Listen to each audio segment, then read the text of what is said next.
Imagina una vasta llanura dorada al amanecer, donde los rayos del sol se filtran entre columnas gigantescas de piedra tallada, y el viento cálido lleva consigo aromas de incienso, especias lejanas y humedad del río Eufrates. Esa tierra, esa ciudad majestuosa que crece al ritmo del tam-tam de carrozas, es Babilonia, la joya del mediodía, palacio de esplendor, crisol de culturas, epicentro del poder político inmenso. En medio de ese esplendor se alza una corte llena de intrigas, chantajes velados, alianzas secretas, un escenario donde cada gesto, cada palabra, puede cambiar destinos. Allí llega Daniel, un joven de fuerte carácter, de mirada serena, de corazón firme, educado en las costumbres de sus ancestros, dotado de sabiduría, conocimiento, integridad. No fue elegido por casualidad, fue tomado en cautiverio con otros jóvenes de linaje noble, pero se apartó del camino fácil. Se negó a contaminarse, a renegar de su identidad espiritual aunque todo conspirara para obligarlo a adoptar tradiciones extrañas, alimentos impuros, rituales que no comprendía. Su disciplina espiritual era completa, obediente a Dios, respetuoso con los hombres, diligente en sus tareas. Con tiempo, Daniel demuestra habilidades singulares, interpreta sueños, vislumbra visiones, revela enigmas que confunden a sabios y magos de la corte. Su discernimiento protagoniza dos roles: es servidor leal del monarca, pero también profeta silencioso, testigo de lo eterno en lo cotidiano. Su reputación crece en los corredores reales, en los salones de fiesta, en los pasillos de mármol frío. Sin embargo, en ese ascenso, en ese brillo celestial que lo distingue, se gesta la sombra, la envidia, el rencor, la ambición oculta de quienes no soportan verse eclipsados. El rey Darío, un hombre poderoso, sagaz, consciente de que necesita administradores fiables, confía en Daniel, lo coloca entre los 3 gobernantes supremos encargados de supervisar el reino. Daniel, por su parte, no busca honores, desempeña su función con humildad, con eficiencia, con conciencia de servicio. Reconoce su posición como responsabilidad, no como privilegio. Atiende cada deber con pulcritud, con exactitud, con compasión cuando es necesario, con justicia aun cuando los quejumbrosos susurran tras sus espaldas. Pero es en ese momento de auge cuando comienza el complot. Los otros gobernantes, los funcionarios envidiosos, las personas que ansiaban mayor influencia, sienten que Daniel les arrebata luz, posición, poder. Piensan, si él es el favorito del rey, si su integridad es admirada por todos, ¿qué lugar nos queda a nosotros? Se unen entonces en secreto, conspiran, idean una ley irreversible, persuaden al monarca para que firme un decreto que prohíba suplicar a cualquier dios o a cualquier hombre excepto a él durante 30 días. La sanción por quebrantar esa orden será cruel, aterradora, ser lanzado al pozo de los leones, sepultado entre bestias salvajes cuya boca parece rugido de muerte. Darío, hombre de palabra y de solemnidad, accede al decreto con pesar, consciente de su afecto por Daniel, pero sin poder retractarse una vez que la ley real ha sido promulgada. Porque en aquel imperio, las leyes estaban por encima incluso del afecto personal. El decreto es escrito en pergaminos sellados, anunciado en plazas públicas, comunicado a todos los súbditos y servidores. Se alza un manto de tensión invisible sobre Babilonia.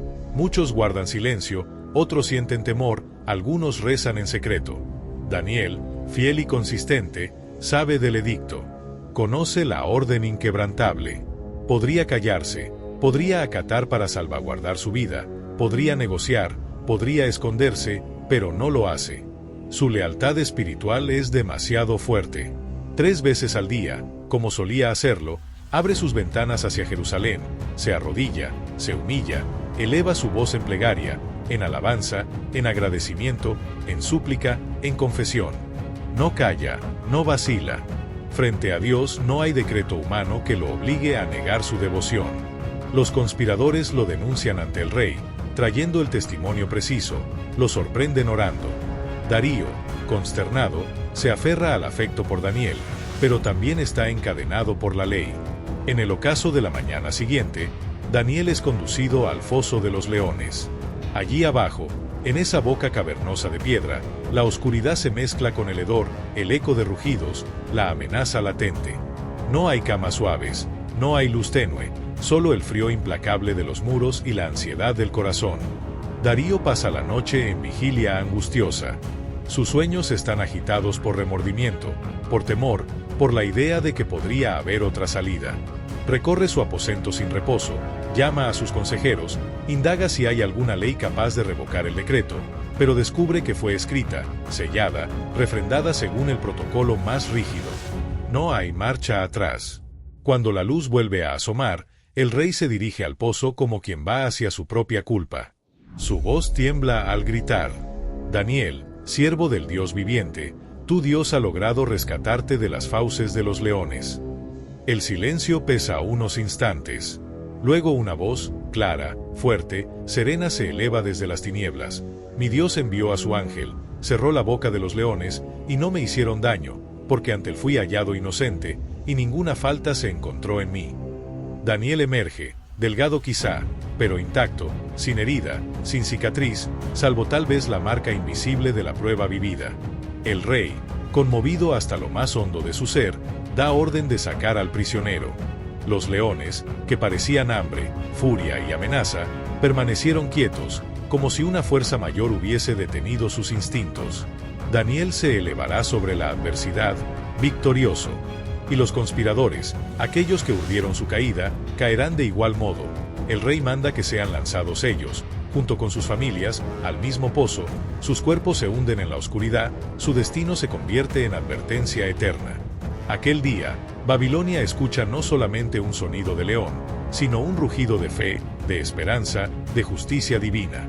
La fama de Daniel se extiende por provincias, montañas, ríos. Su historia se cuenta al calor del fogón, en mesas de posadas, en templos secretos.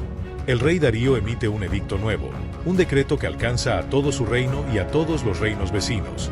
Que se tema, que se reconozca, que se reverencie al Dios de Daniel, porque Él es protector eterno, refugio infalible, fuente de sabiduría, luz en la sombra. Más allá de los hechos, más allá del relato tradicional, esta narración alberga capas de significado: fidelidad frente al miedo, coherencia frente a la adversidad, confianza frente a la amenaza, lealtad frente a la traición. Daniel no solo confió, sino que vivió su fe como se vive un idioma materno. No pudo callarla, no supo traicionarla. Sus enemigos esperaban verlo doblar la rodilla ante el decreto, pero su rodilla se dobló ante Dios, no ante leyes humanas injustas. También hay en este episodio una lección acerca del liderazgo. Un líder justo no teme rodearse de gente íntegra, reconoce sus virtudes, protege al débil, aborrece la injusticia aun cuando le sea conveniente ignorarla. Darío, aunque atado por su propia firma, sufre el peso del deber, demuestra que un rey de verdad no descansa cuando su conciencia le recuerda la verdad que infringió. Reflexiona que cada adversidad puede transformarse en plataforma de crecimiento, que la prueba, aunque oscura, puede engendrar luz. Daniel no solo salió vivo del foso de los leones, sino más grande, más respetado, más honrado, más recordado. Su historia desafía el olvido, canta al valor que habita en el interior de cada persona cuando decide no denegar sus convicciones. Piensa también en la comunidad que lo rodeaba, los que creían, los que dudaban, los que criticaban. Algo ocurre cuando alguien vive con credibilidad. Las dudas se disipan, los corazones se conmovieron. Incluso el rey, que sostuvo la ley impuesta, emitió ahora una nueva ley que reconoce la supremacía de lo eterno sobre lo temporal. Mientras observas estos hechos, no se trata simplemente de un cuento antiguo, sino de espejo para el presente. ¿Qué leyes humanas limitan tu voz? ¿Qué decretos invisibles te quieren silenciar? ¿Dónde guardas la fidelidad ante la apariencia de peligro? Esta historia entrega un llamado interior. No sacrifiques la verdad, no vendas la dignidad por comodidad, no aceptes que te arrebaten tu integridad. Esta narrativa se adentra también en lo sobrenatural: ángeles enviados, bocas selladas, fuerzas oscuras que no prevalecen. Nos enseña que hay realidades más allá de lo visible, que Dios, si existe, escucha plegarias aun cuando los muros retumban con amenazas, que la presencia celestial puede obrar milagro en medio de la jungla de miedo humano. Permite que esta historia te invite a la valentía espiritual. A menudo, el mayor enemigo no está fuera, sino dentro: el temor, la duda, la tentación de rendirse. Daniel enfrentó esos demonios interiores, esos pensamientos apagados por la tribulación, y los venció. Se mantuvo firme, no porque ignorara el peligro, sino porque conocía aquello por lo que vivía, aquello por lo que moriría si fuera necesario. Y al contemplar el rostro de Daniel emergiendo del pozo, al contemplar la boca de los leones cerrada por obra divina, al contemplar al rey proclamando la grandeza del Dios verdadero, te das cuenta de que la esperanza no se mantiene solo en los éxitos, sino en la fidelidad al camino aun cuando la derrota parece inminente. Que este relato provoque en ti un examen. ¿Estás dispuesto a orar aunque parezca que nadie te escucha? ¿Estás listo para mantener tus principios cuando todo conspira en tu contra? ¿Aceptas que el verdadero poder está en aquello que no se ve, en la confianza silenciosa, en la fuerza del carácter? Concluyo este segmento sabiendo que la historia de Daniel no termina al salir del foso, sino que su legado perdura, su influencia atraviesa generaciones. La fidelidad que se ve en lo invisible, la coherencia cuando nadie mira, la voz que se eleva en lo prohibido, todo ello permanece. Así que ahora te pregunto, ¿y tú? ¿Estás dispuesto a mantenerte firme cuando todos callan? ¿Tienes el coraje de sostener tus valores incluso si el mundo entero te empuja a rendirte? Si esta historia te inspiró, si algo dentro de ti se movió con la fuerza de la integridad de Daniel, entonces no lo dejes aquí. Comparte este video con alguien que necesite recordar que hay luz en medio del pozo más oscuro. Déjame tu opinión en los comentarios. ¿Qué harías tú si supieras que tu fe puede costarte todo? ¿Dónde has tenido que enfrentar tus propios leones? Suscríbete para no perderte historias como esta, que no solo informan, sino que transforman. Aquí no solo contamos relatos antiguos, los revivimos, los sentimos, los usamos como faro para navegar esta vida moderna llena de desafíos. Porque a veces, lo único que necesitamos es una voz que nos recuerde que aún en la cueva más profunda, no estamos solos.